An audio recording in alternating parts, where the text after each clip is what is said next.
So I guess I'll just reintroduce myself quickly. My name is Valencia. I am the 8th grade humanities teacher at Conservatory Lab Charter School. And so we'll just get right into it. Black Lives Matter. This hashtag has been plastered all over the news and different media outlets, but rarely is it ever talked about if there's not violence or the death of an African American person. And I want to argue that that is far too late. Black lives have to matter now, and now is in the classroom.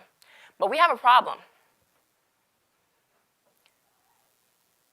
37% of the US population are people of color, yet only 10% of children's books have multicultural content. From the years 1980 to 2008, the white population decreased from 80% to 66%. And it is projected by the year 2043, the majority will become the minority. So what this tells us is that although the minority population is increasing substantially, they're still not being represented, especially in their books. And what is a school without books? But for so many of our students, they go to school daily and they read books where they're not even represented. And so what does that look like? Like this. Students who are disengaged, not interested, just hanging out and having a good time.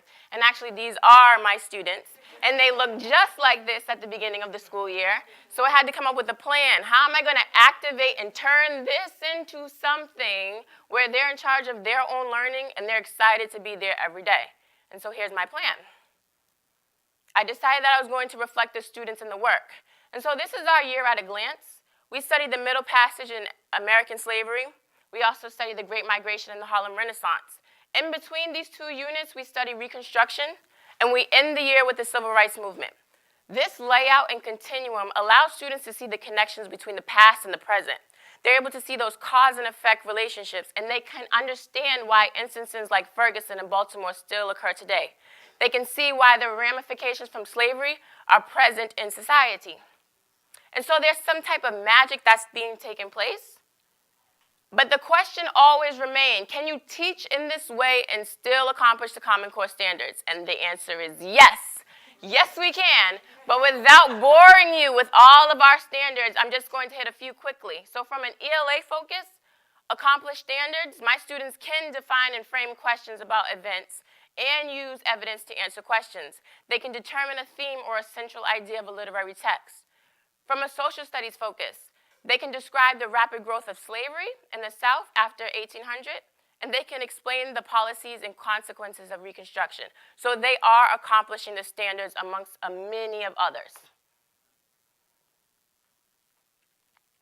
So, Erik Erikson says, in the social jungle of human existence, there is no feeling of being alive without a sense of self-identity. And I say, when you have self-identity in the curriculum, it has high engagement. You empower your students.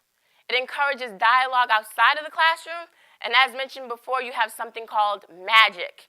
And I want to share a little bit of that 8th grade magic with you. My students wanted to think of a way that they could help their community. They wanted to come up with a formula. And so this is the process. It was student-led. I didn't have to do a thing, and I had the morning off. What's better than that? So the first part, the students listed the negative characteristics of slavery. So what are all the bad things that slavery created? Characteristics of slavery. Jose? Unfair. So he said it's unfair. Zakia? It was brutal. That it was brutal. Chavez? Separate families. They separate families.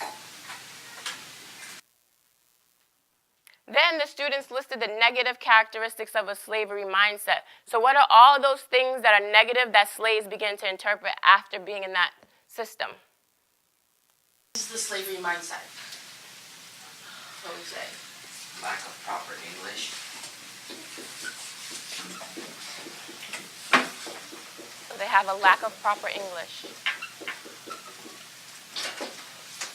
Annie? They're scared.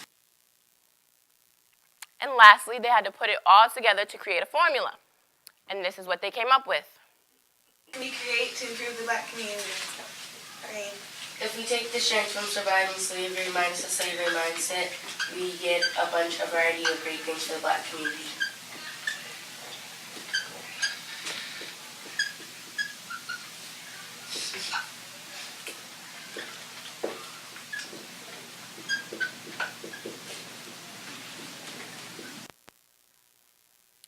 And so this is the formula. They said the strength from surviving slavery minus that slavery mindset will create success, ambition, respect, and honor in their communities. So they created their own think tank, and they came up with this. It was student-led, and it was an assignment that I never developed that came out of their learning and understanding.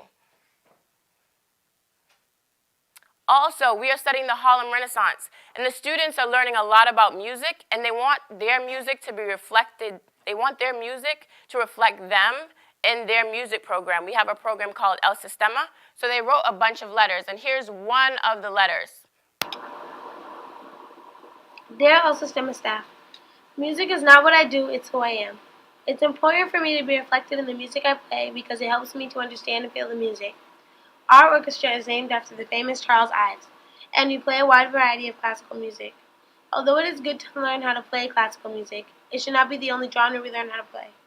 You want to send us into this world with musical knowledge, so expand on the different genres we learn about, and please don't limit us to only one type of music. In class, we have learned about the history of African Americans. We studied American slavery and had the opportunity to understand the struggles that slaves went through to achieve their rights. During that hard time, music was an outlet for African Americans. Music helped slaves because it relayed different messages signaling when they were safe to escape. Lastly, we should play music that reflects us because as young adults, we need to understand the past in order to have a successful future. Sincerely, Janasia and Zakia. So once again, they created their own assignment. I did not create this. It's something that they were learning, and then they wanted to go out and create a change for themselves. And so our school year has been coined the name from Frederick Douglass to Ferguson. And so exploring the connections between Frederick Douglass's lifetime and that of Mike Brown allows students to create and come up with cause and effect relationships. They begin to have perspective, they engage in critical thinking, and there's a lot of small group discussions in the class. And here's one of the takeaways. The title of our school year is From Frederick Douglass to Ferguson. To me, this title shows that history is repeating itself, and things haven't changed, even though people say they have. Ferguson and Baltimore show that there is not a lot of justice for African American people. And these are just some of their final thoughts. The students had the opportunity to visit the African American Museum, and they also saw the movie Selma. So this is one student's thought after that.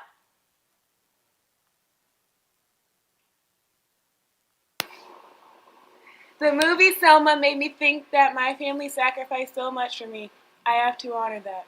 And during our small group instructions, the students read a piece of Michelle Alexander's The New Jim Crow. According to Michelle Alexander, Jim Crow never dies. It just reinvents itself. So I get why we still have problems in society today. And after one of our many discussions about Mike Brown and Ferguson, one of our male students had to say this. So Mike Brown could be me. I have to be aware of my surroundings. And so, one of the biggest questions probably in the room and in many places is, do you have to look like me to do this? And by me, I don't mean the dress and the heels. Do you have to be a person of color? The answer is no, you don't, because New York is already doing it.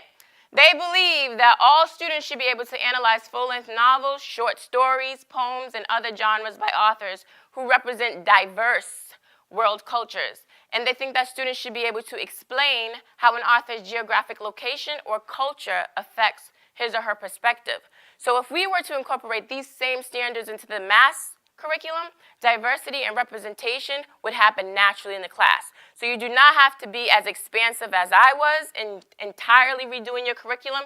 You can do some of the smaller things here and help represent some of your students in the classroom. Oh, it's out of order. Typo. But at the end, so yes, Black Lives Matter, but I'd like to also say that Black minds matter. Thank you.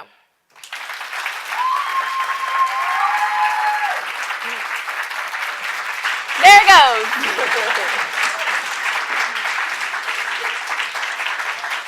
Thank you. Thank you, Valencia. Questions for Valencia? Yes, ma'am. I want to know, how do you balance or get across that one discipline is just as important as the other. So academics plays a vital role in being successful, but it's also a known fact that music plays a vital role as well. How do you get the two to mesh and come out with a well-rounded, successful academic student? Well, for our school, it's a little bit easier because we have a music program. Every student participates in it. So for us, we try to incorporate the music aspect in the classroom. So this group of 8th grade students are actually going to perform at the House of Blues next month. And so it requires me to help them with the blues poetry, but then it also requires the ELSA STEMMA staff to come in and help them get the music piece together. So it's a beautiful combination of both the ELA component and the music component, and on presentation at the House of Blues. Great, thank you. Well, there'll be more time at the end of our evening, and there's just one more important part of our program. There'll be more time for questions, but please join me in thanking Valencia and all of our presenters.